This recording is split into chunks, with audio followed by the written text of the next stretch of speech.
Welcome to my YouTube channel. Today we are going to start class 12 chapter matrices. सबसे पहले हम ये समझेंगे कि matrices होता क्या है. What is matrices? अब देखो matrix का क्या मतलब है. अगर मान लो matrix is a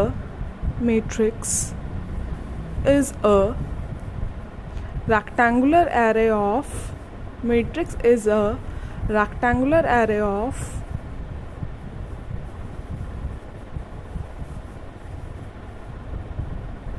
numbers.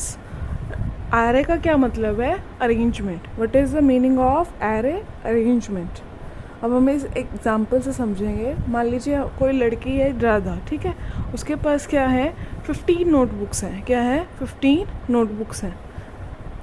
तो हम उसे कैसे इस इंफॉर्मेशन को रिप्रेजेंट करेंगे, ऐसे एक बॉक्स में डाल के, ठीक है. अभी हम और एग्जांपल करेंगे जिससे आपको ये कॉन्सेप्ट और क्लियर हो. जैसे अगर मान लीजिए 3 बच्चे हैं, राधा, मीना और रिया, ठीक है. राधा के पास कितनी 15 नोटबुक्स हैं. 10 क्या है, पेन है. 15 नोटबुक्स हैं और क्या है, 10 पेन्स हैं. ऐसे ही मीना के पास 5 नोटबुक्स हैं और 6 क्या है, पेन है. रिया के पास 3 नोटबुक्स हैं और 2 क्या है, पेन है. सो इस इंफॉर्मेशन को प्रेजेंट करने का 2 तरीके हैं. पहला तरीका क्या है, हम ऐसे लिख सकते हैं 15 10 5 6 3 2. तो इसका क्या मतलब है कि जो ये चीज़ है, देखो जो ये वाला है, ये वाला ये क्या रिप्रेजेंट कर रहा है, जो ये चीज़ है ये क्या रिप्रेजेंट कर रहा है, ये नोटबुक्स रिप्रेजेंट कर रहा है. अगर हम ऐसे देखें तो हॉरिजॉन्टली ये क्या रिप्रेजेंट कर रहा है, नोटबुक्स. और अगर हम इसको सेकंड वाले को देखें तो ये क्या रिप्रेजेंट कर रहा है, पेन्स, ठीक है. ऐसे ही इस इंफॉर्मेशन को एक और तरीका है रिप्रेजेंट करने का. हम कैसे रिप्रेजेंट कर सकते हैं इसको, ऐसे रिप्रेजेंट कर सकते हैं कि हम ऐसे लिखे 15 5 3 10 6 2. अगर हम अब ऐसे देखें वर्टिकली तो ये क्या रिप्रेजेंट कर रहा है, नोटबुक्स को, और ये क्या रिप्रेजेंट कर रहा है, पेन्स को. अगर हम ऐसे हॉरिजॉन्टली देखें तो उसको क्या बोलते हैं, हम रोज़ बोलते हैं. और अगर हम ऐसे वर्टिकली देखें तब उसको क्या बोलते हैं, कॉलम्स बोलते हैं. तो समझ आया कि मैट्रिक्स क्या होता है. मैट्रिक्स एक रेक्टेंगुलर एरे है. एरे का क्या मतलब है, अरेंजमेंट है किसका, नंबर्स का. तो हमारे पास एक ये इंफॉर्मेशन थी कि 3 गर्ल्स हैं जिनके पास इतनी नोटबुक्स है और इतनी पेन्स है. इसको हमने क्या किया, इस इंफॉर्मेशन में भी, इस इंफॉर्मेशन को ऐसे भी प्रेजेंट किया जा सकता है और ऐसे भी प्रेजेंट किया जा सकता है. अगर हम इसको देखें तो इसको क्या बोलते हैं, रोज़ बोलते हैं. इसको देखें तो इसको क्या बोलते हैं, कॉलम्स बोलते हैं. तो अब जो ये वाला मैट्रिक्स है इसमें कितनी रोज़ हो गई, इसमें रोज़ हो गई 2 और कॉलम्स कितने हो गए, 3 हो गए. कॉलम्स कितने हो गए इसमें, 3. ऐसे अगर हम इसमें देखें तो रोज़ कितनी हो गई हमारे पास, 1 2 3 और कॉलम्स कितने हो गए, 2. ठीक है. अब हम नेक्स्ट टॉपिक करेंगे order of a matrix. Order of a matrix. Order of a matrix का क्या मतलब है कि m इंटू n, जहाँ पर m क्या होता है, नंबर ऑफ रोज, और n क्या होता है हमारे पास, number of columns. Number of columns. पर हमें इसको मल्टीप्लाई नहीं करना क्योंकि m यहाँ पे क्या रिप्रेजेंट कर रहा है, नंबर ऑफ रोज, और n यहाँ पे क्या रिप्रेजेंट कर रहा है, नंबर ऑफ कॉलम्स. जो पहला वाला मैट्रिक्स है इसमें जो नंबर ऑफ रोज है वो कितनी है, 2 है, और नंबर ऑफ कॉलम्स कितने हैं, 3 है. जो पहला वाला मैट्रिक्स है उसका ऑर्डर क्या होगा हमारे पास, 2 क्रॉस 3. और जो ये दूसरा वाला मैट्रिक्स है उसमें जो नंबर ऑफ रोज है वो 3 है, नंबर ऑफ कॉलम्स क्या है, 2 है. तो ऑर्डर ऑफ मैट्रिक्स क्या होगा इसका, 3 क्रॉस 2. ठीक है. अब हम क्या सीखेंगे, जनरल तरीका सीखेंगे. जैसे इस मैट्रिक्स को लिखने का जनरल तरीका क्या है, पहले हम इसी से समझ लेते हैं. जैसे यहाँ पर मैंने ये लिखा है 15 5 3 10 6 2. ठीक है. अब अगर ये क्या देखें, इस वाले एलिमेंट को देखें तो ये कौन सी रो में है, फर्स्ट रो में, और कौन से कॉलम में है, फर्स्ट कॉलम में. तो हम इसको कैसे डिनोट कर सकते हैं, A11.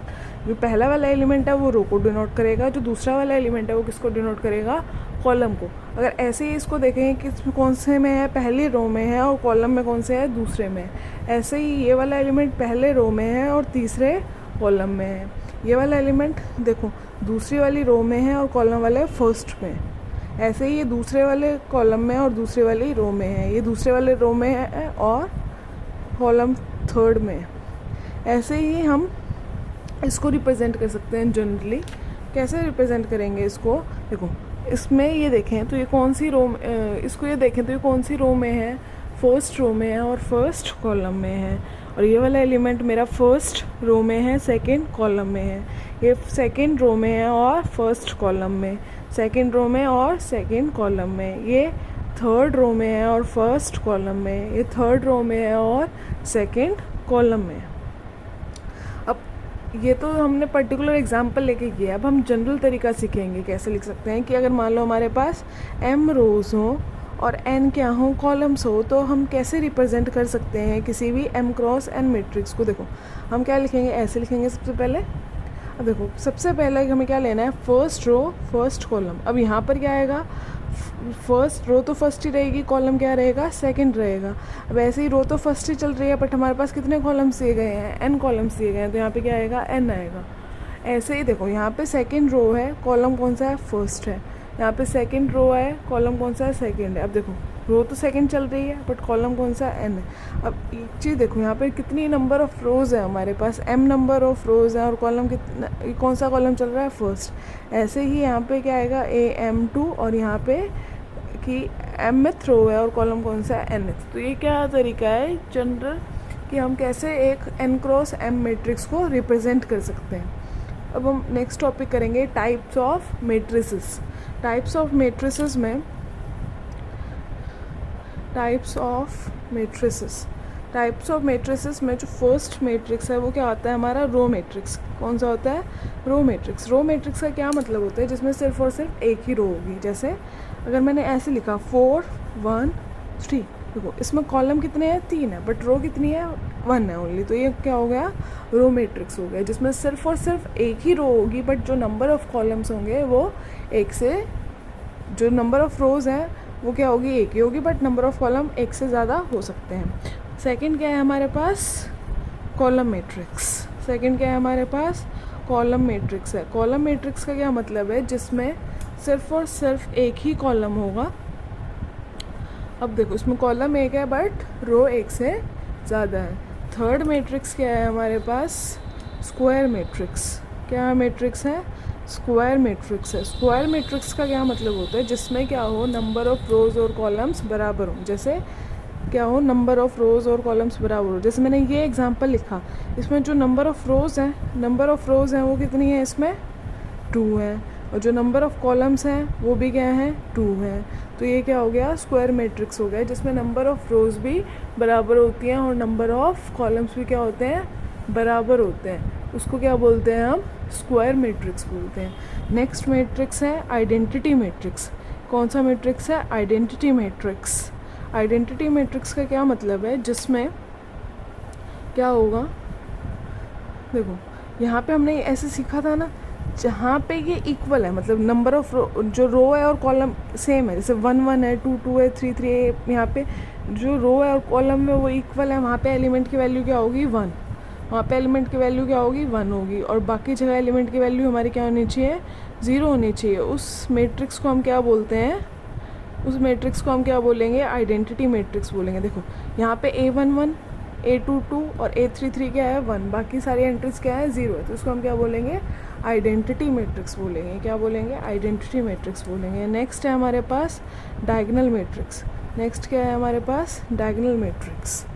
डायगोनल मैट्रिक्स में क्या होता है हमारे पास कि जो भी हमारी ये एंट्रीज़ हैं, जैसे A11 A22 A33, ये सारी क्या होनी चाहिए, नॉन ज़ीरो होनी चाहिए, बाकी सारी हमारे पास क्या होनी चाहिए, 0 होनी चाहिए। जैसे यहाँ पे 4 6 3 आया, 0 0 0 0 0, तो ये हमारा क्या है, डायगोनल मैट्रिक्स है। कि मतलब जो भी ये वाली एंट्रीज है, जैसे A11 A22 A33, मतलब जो सेम एंट्रीज है वो क्या होनी चाहिए, नॉन ज़ीरो होनी चाहिए, बाकी सारी एंट्रीज़ क्या होनी चाहिए, 0 होनी चाहिए। पर एक चीज़ इसमें ये है कि जो ये एंट्रीज़ है ना, जो इनके अलावा एंट्रीज़ है वो क्या होनी चाहिए, 0 होनी चाहिए। पर ये जो एंट्रीज़ है 0 भी हो सकती है और नॉन ज़ीरो भी हो सकती है। जैसे अगर ये एग्जांपल लें हम,